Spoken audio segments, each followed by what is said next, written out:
안녕하세요. 오늘은 전기기능사 관연도 기출문제 1과목 해설 강의를 진행하겠습니다. 더 많은 기출문제와 강의는 에듀 채널에서 확인하세요. 첫 번째 문제는 삼상전력 측정에 관한 문제입니다. 이전력계법으로 삼상전력을 측정할 때 지시값이 P1은 200W, P2는 200W이었다면 부하전력은 몇 W일까요? 정답은 3번 400W입니다. 이전력계법으로 삼상전력을 측정할 때 전체 부하전력은 각 전력계의 지시값을 합산하여 구합니다. P는 P1 더하기 P2로 200W 더하기 200W는 400W입니다. A는 평형 삼상회로에서 두 전력계의 측정값을 더하면 총 전력이 되는 원리를 이용한 것입니다. 이전력계법은 삼상회로에서 가장 많이 사용되는 전력 측정 방법으로 두 개의 전력계만으로 삼상 전체 전력을 정확하게 측정할 수 있습니다. 두 번째 문제는 전자기 법칙에 관한 문제입니다. 제시된 설명은 어떤 법칙을 설명한 것일까요? 정답은 2번 렌치의 법칙입니다. 렌치의 법칙은 전자기 유도에 의해 발생하는 유도, 전류의 방향이 원인이 되는 자기장의 변화를 방해하는 방향으로 흐른다는 법칙입니다. 전류가 증가하면 이를 방해하고 감소하면 유지하려는 성질을 설명합니다. 에너지 보존 법칙의 전자기적 표현입니다. 이 법칙은 변압기, 발전기, 전동기 등 전자기 유도를 이용하는 모든 장치에서 나타나는 현상을 설명하는 중요한 법칙입니다. 세 번째 문제는 플레밍의 법칙에 관한 문제입니다. 플레밍의 왼손 법칙에서 전류의 방향을 나타내는 손가락은 무엇일까요? 정답은 3번 중지입니다. 플레밍의 왼손 법칙에서 엄지는 힘, 즉 운동의 방향, 검지는 자기장의 방향, 중지는 전류의 방향을 나타냅니다. 전동기의 회전 방향을 결정할 때 사용되며 세 손가락을 서로 직각이 되도록 펼쳐서 적용합니다. 이 법칙은 전동기의 원리를 이해하는 데 필수적이며 자기장 속에서 전류가 흐르는 도체에 작용하는 힘의 방향을 쉽게 판단할 수 있게 해줍니다. 네 번째 문제는 정전기력 계산 문제입니다. 진공 중에 10마이크로쿨롱과 20마이크로쿨롱의 점전화를 1m의 거리로 놓았을 때 작용하는 힘은 몇 뉴턴일까요? 정답은 1번 18 곱하기 10의 마이너스 1승 뉴턴입니다. 쿨롱의 법칙 F는 K 곱하기 Q1 곱하기 Q2를 R제곱으로 나눈 값에 의해 계산합니다. F는 9 곱하기 10의 9승 곱하기 10 곱하기 10의 마이너스 6승 곱하기 20 곱하기 10의 마이너스 6승을 1의 제곱으로 나누면 1.8 곱하기 10의 마이너스 3승 뉴턴으로 18 곱하기 10의 마이너스 1승 뉴턴입니다. 진공 중 점전화 사이에 작용하는 정전기력을 구하는 기본 공식으로 전하량이 클수록 거리가 가까울수록 힘이 커집니다. 다섯 번째 문제는 교류 전류의 시료값 계산 문제입니다. 어느 회로의 전류가 주어진 파형과 같을 때 이 회로에 대한 전류의 시료값은 몇 암페어일까요? 정답은 1번 11.6 암페어입니다. 교류 전류의 시료값은 I는 T분의 1 곱하기 I 제곱 DT의 적분값에 제곱근을 씌운 값으로 계산됩니다. 주어진 파형의 제곱 평균 제곱근 값을 구하면 약 11.6A가 됩니다. 시료값은 교류가 직류와 동일한 일을 할 수 있는 등가 직류값을 의미합니다. 시료값은 교류회로 해석에서 가장 중요한 개념으로 전력 계산과 회로 설계의 기준이 됩니다. 여섯 번째 문제는 전력량 단위 변환 문제입니다. 전력량 1W시와 그 의미가 같은 것은 무엇일까요? 정답은 4번 3600줄입니다. 1W시는 1W의 전력을 1시간, 즉 3600초 동안 사용한 전력량입니다. 1W는 1줄 퍼 초이므로 1W시는 1W 곱하기 3600초로 3600줄입니다. 전력량의 단위 변환에서 자주 사용되는 관계식입니다. 전력량은 전력의 시간을 곱한 값으로 전기요금 계산의 기준이 되는 중요한 개념입니다. 일곱 번째 문제는 삼상회로의 전력 계산 문제입니다. 평형 삼상회로에서 일상의 소비 전력이 P와트라면 삼상회로 전체 소비 전력은 몇 와트일까요? 정답은 3번 3P와트입니다. 평형 삼상회로에서는 각 상의 조건이 동일하므로 전체 소비 전력은 일상의 소비 전력 P의 3배가 됩니다. 즉, 삼상 전체 전력은 3P와트입니다. A는 대칭 삼상부하의 기본 특성입니다. 평형 삼상회로는 전력 전송 효율이 높고 안정적이어서 산업 현장에서 널리 사용됩니다. 여덟 번째 문제는 교류 전압의 시료값 계산 문제입니다. 어떤 교류 회로의 순식값이 V는 루트 2 곱하기 V4인 오메가t인 전압에서 오메가t가 파이분의 6 라디안일 때 100 루트 2 V이면 이 전압의 실효값은 몇 볼트일까요? 정답은 3번 200볼트입니다. V는 루트 2 곱하기 V4인 오메가t에서 오메가t가 파이분의 6일 때 100 루트 2는 루트 2 곱하기 V 곱하기 4인 파이분의 6으로 루트 2 곱하기 V 곱하기 0.5입니다. 따라서 V는 200볼트입니다. 실효값은 최대값을 루트 2로 나눈 값이므로 200볼트가 정답입니다. 교류 전압의 실효값은 교류 회로 해석에서 기본이 되는 값입니다. 9번째 문제는 자기 회로에 관한 문제입니다. 공기 중에서 m 웨버의 자극으로부터 나오는 자속수는 무엇일까요? 정답은 4번 m을 뮤제로로 나눈 값입니다. 공기 중 자극 m 웨버에서 나오는 자속수는 파이는 m을 뮤제로로 나눈 값입니다.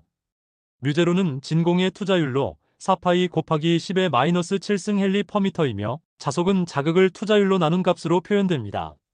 자기 회로의 기본 관계식으로 자기장의 세기와 자속의 관계를 나타냅니다. 10번째 문제는 RC 병렬 회로의 위상각 문제입니다. 그림과 같은 RC 병렬 회로의 위상각 세타는 무엇일까요?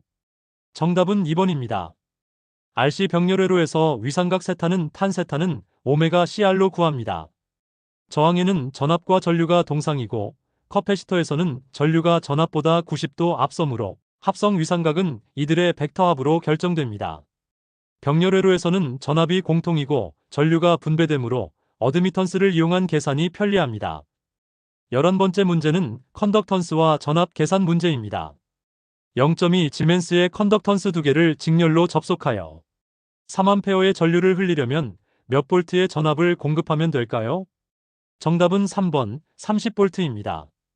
컨덕턴스지는 0.2 지멘스 2개를 직렬 접속하면 합성 컨덕턴스는 1을 1 나누기 0.2 더하기 1 나누기 0.2로 나눈 값으로 0.1 지멘스입니다.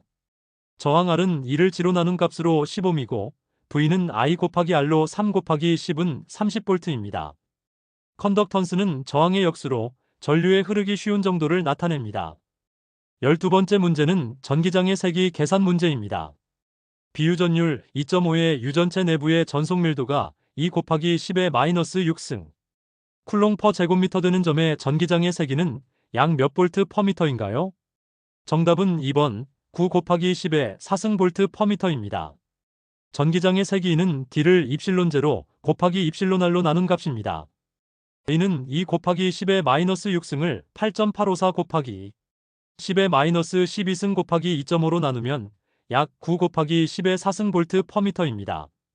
유전체 내부에서 전속 밀도와 전기장의 관계를 나타내는 식으로 유전율이 클수록 같은 전속 밀도에서 전기장의 세기는 작아집니다. 13번째 문제는 전지의 종류에 관한 문제입니다. 1차 전지로 가장 많이 사용되는 것은 무엇일까요? 정답은 3번 망간 건전지입니다. 망간 건전지는 대표적인 1차 전지로 충전이 불가능하며 일회용으로 사용됩니다. 니켈 카드뮴 전지와 납축 전지는 2차 전지로 충전 가능하고 연료 전지는 특수 전지입니다. 1차 전지는 화학 반응이 비가역적이어서 한번 방전되면 재사용할 수 없으며 휴대용 기기에 널리 사용됩니다. 14번째 문제는 병렬 저항 계산 문제입니다. 그림과 같은 회로에서 A-B 간에 2볼트의 전압을 가하여 일정하게 하고 스위치 S를 닫았을 때의 전전류 I아가 닫기 전 전류의 3배가 되었다면 저항 RX의 값은 약 몇 옴인가요? 정답은 1번 0.73옴입니다.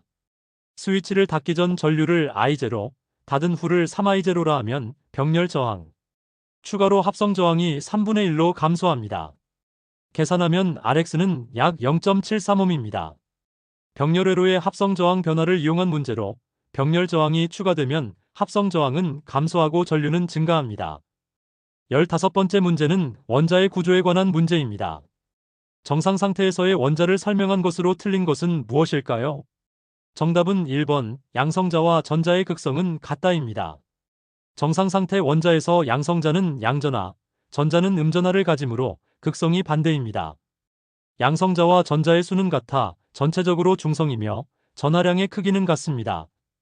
원자는 양성자, 중성자, 전자로 구성되며 전기적으로 중성을 유지하는 것이 안정된 상태입니다.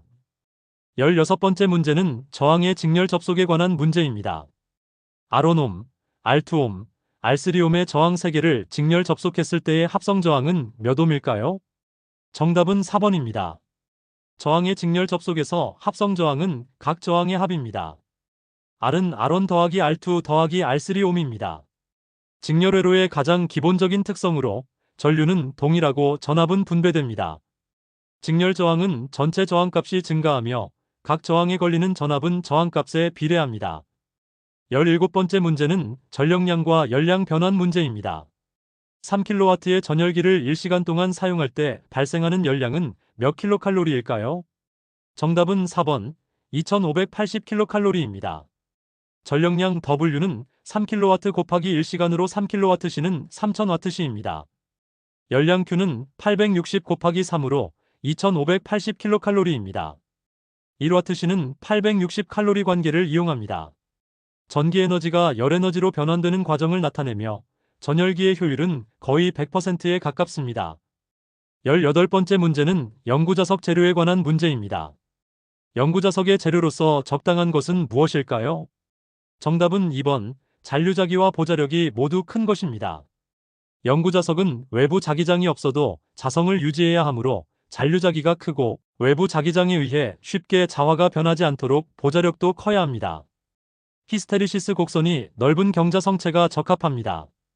연구자석은 모터, 스피커, 센서 등 다양한 전기기기에 사용되며 재료의 자기적 특성이 성능을 결정합니다. 19번째 문제는 전기력선의 성질에 관한 문제입니다. 전기력선에 대한 설명으로 틀린 것은 무엇일까요? 정답은 1번, 같은 전기력선은 흡인한다입니다. 전기력선은 같은 방향끼리는 반발하고 다른 방향끼리는 흡인합니다. 전기력선은 교차하지 않으며 도체 표면에 수직으로 출입하고 양전하에서 시작하여 음전하에서 끝납니다.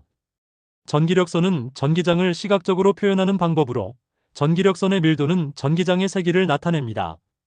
20번째 문제는 정전기 현상에 관한 문제입니다. 다음 설명 중 틀린 것은 무엇일까요? 정답은 2번, 정전유도에 의하여 작용하는 힘은 반발력이다입니다. 정전유도는 대전체를 가까이 했을 때 도체 내부의 전하가 재배치되는 현상으로 가까운 쪽은 반대 전하, 먼 쪽은 같은 전하가 유도되어 인력이 작용합니다. 반발력이 아닌 인력이 생깁니다. 정전유도는 정전기 현상의 기본 원리로 대전되지 않은 물체도 대전체에 끌리는 이유를 설명합니다. 전기기능사 기출문제 1과목 해설 강의를 마치겠습니다. 지금 에듀 채널에 가시면 가장 많은 기출문제와 오디오 강의를 이용하실 수 있습니다. 감사합니다.